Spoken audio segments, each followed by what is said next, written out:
Qui était le docteur Joubert? Il a des origines bourgeoises, famille catholique très pratiquante. Camille Joubert a fait des études secondaires chez les maristes, à Courpierre. Et il a fait ses études de médecine, brillamment, est devenu médecin très jeune. Il a ouvert un cabinet et il travaillait déjà beaucoup. Et il y a eu le déclenchement de la Première Guerre mondiale. Et Camille Joubert a été mobilisé et lui, il a été immédiatement dans les premières lignes, aux tranchées, à la sortie des tranchées. Et très vite, il n'a plus fait de fonction de médecin, mais il a fait des fonctions de chirurgien. Car vous le savez bien, l'horreur de cette première guerre, ça a été les blessures considérables, une boucherie terrible. Or, il est resté, lui, jusqu'en 1918, toujours en première ligne. Il a changé beaucoup. Il était contre cette boucherie qu'il ne pouvait plus accepter. Et il ne vivait qu'en tablier, non pas blanc, mais comme il disait, en tablier de boucher. Parce qu'il était maculé de sang enfin bref. Le docteur Joubert, donc, avait son poste sur le champ de bataille, et il avait bien sûr des aides, notamment des infirmières. Et il a reçu une jeune femme, Lydia, qui donc est restée avec le docteur jusqu'au 11 novembre. Et donc, à l'armistice, tout le monde est rentré chez soi. Elle à Paris, et le docteur à Thiers. Le docteur arrive en haut du rempart, la porte du couloir était ouverte, il rentre chez lui, complètement vide, il n'y avait plus personne, pas de femme, la plupart des meubles étaient enlevés, il n'y avait rien. Plus personne n'avait de nouvelles. 1919, voilà que le docteur tombe malade, grièvement malade. Et il a pensé à écrire à cette infirmière pour lui demander si elle voulait bien venir le soigner. Et elle est venue. Et elle n'est pas repartie. Et finalement, ils ont fait un couple assez exceptionnel. Après avoir eu le choix intense, réel, qui n'était pas, comme on dit aujourd'hui, c'était pas du cinéma, c'était pas par mode, c'est par croyance. Il est devenu, après la guerre, un véritable athée, matérialiste,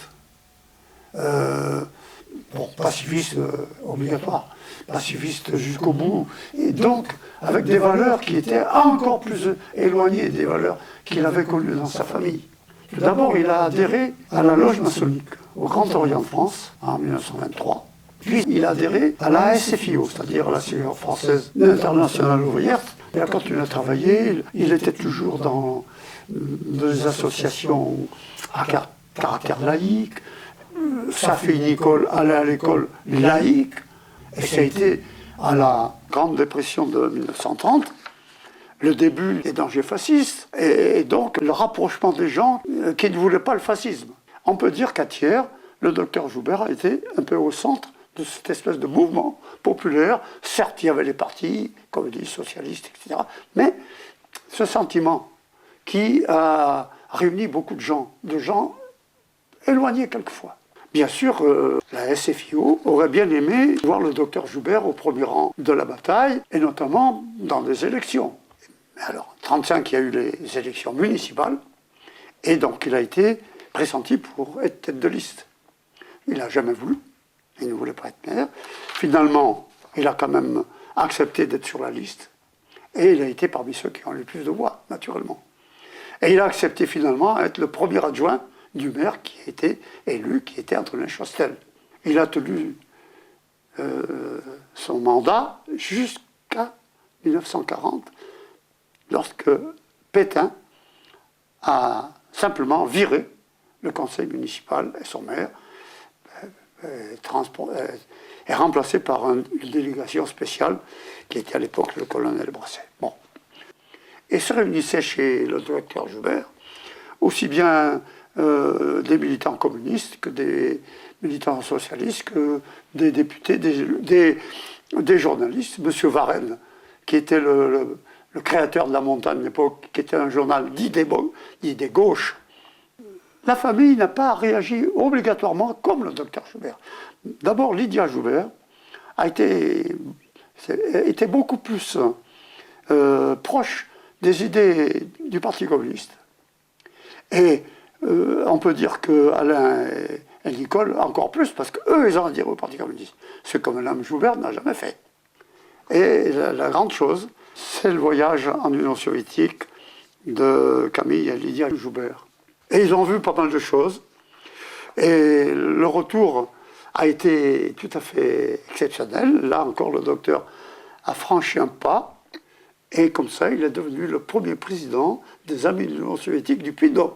Et bien sûr, les choses se sont précipitées parce que, à leur retour, très rapidement, les événements en Allemagne en 1933, donc Hitler avait pris le pouvoir. Après, il y a eu la révolution qui s'est faite par la guerre civile en Espagne. C'est pour cela d'ailleurs que chez le docteur Joubert ont défilé beaucoup de monde. Non seulement les gens dont je parlais tout à l'heure, qui étaient des acteurs du pays, mais beaucoup d'Allemands, d'Autrichiens qui avaient été persécutés ou qui n'acceptaient pas le régime hitlérien, beaucoup passaient par tiers. Il y a eu quand même en 1939 un événement important qui les a interpellés beaucoup et qui a été l'objet de nombreuses discussions. C'est le pacte de non-agression germano-soviétique qui a induit en France l'interdiction du Parti communiste, l'interdiction de l'humanité, l'interdiction de tous journaux périphériques, l'interdiction de toutes les associations plutôt favorables à l'Union soviétique, ce qui faisait beaucoup de monde. On a eu des arrestations nombreuses de jeunes communistes. Certains ont été relâchés, d'autres pas du tout. Pétain en a rajouté. Et on mettait à l'abri les gens qui étaient soupçonnés d'être un peu pro-russes. Et c'est la raison pour laquelle, en 1940, au mois d'octobre, plusieurs personnes à tiers ont été à nouveau arrêtées, dont 2 femmes. Madame Joubert et une jeune femme qui s'appelait Antonine Planche, sous prétexte qu'elles étaient dangereuses pour l'État. Un mois après, Nicole Joubert, elle était un week-end chez elle à Thiers, le commissaire de Thiers a déboulé chez eux, elle a mis en état d'arrestation. Ils l'ont accusée de travail pro-russe, pro-communiste. En 1942, Nicole a fini sa peine. Madame Joubert est remise en liberté et le docteur Joubert est assigné à résidence à Jose. Ils ont été avertis à un moment donné qu'ils allaient être arrêtés eux-mêmes. Ils sont partis et les Joubert ont changé de nom. Et ils étaient de braves retraités, monsieur et madame Juge. Lui, c'était Claude Juge et l'autre, madame Joubert, était Louise Juge. Et ils se sont installés comme des paisibles retraités à Châteauneuf. Ils ont vécu là. Nicole n'est pas rentré à Jose. Et Alain, entre-temps, a délaissé le collège et est parti lui-même dans une section de FTP pour faire de la lutte armée une chose plus importante qu'elle ne l'était jusqu'à ce moment. Et on peut dire qu'il a été, Alain, un des premiers qui a constitué un maquis à Haute-Loire, le fameux le camp Vaudely, qui est extrêmement connu par ses actions, ses activités nombreuses. Et voilà. Alain a été pris par la suite. Il a été arrêté là derrière, dans la rue qui est derrière. On appelait ça l'arrêt des autobus. Nicole s'est fait ramasser à Saint-Étienne par la suite, puis ensuite a été déportée. Le docteur Joubert, lui, était malade. Il est mort en avril 1944, donc au mois de mai 1944. J'étais moi-même clandestin à Montluçon. J'étais le responsable de la jeunesse patriotique et combattant de l'Allier. Un des responsables m'a dit, il faut que tu reçoives tel jour à tel endroit une dame qui s'appelle Louise. Tu l'appelleras Madame Louise. Louise, en question, c'était Madame Joubert.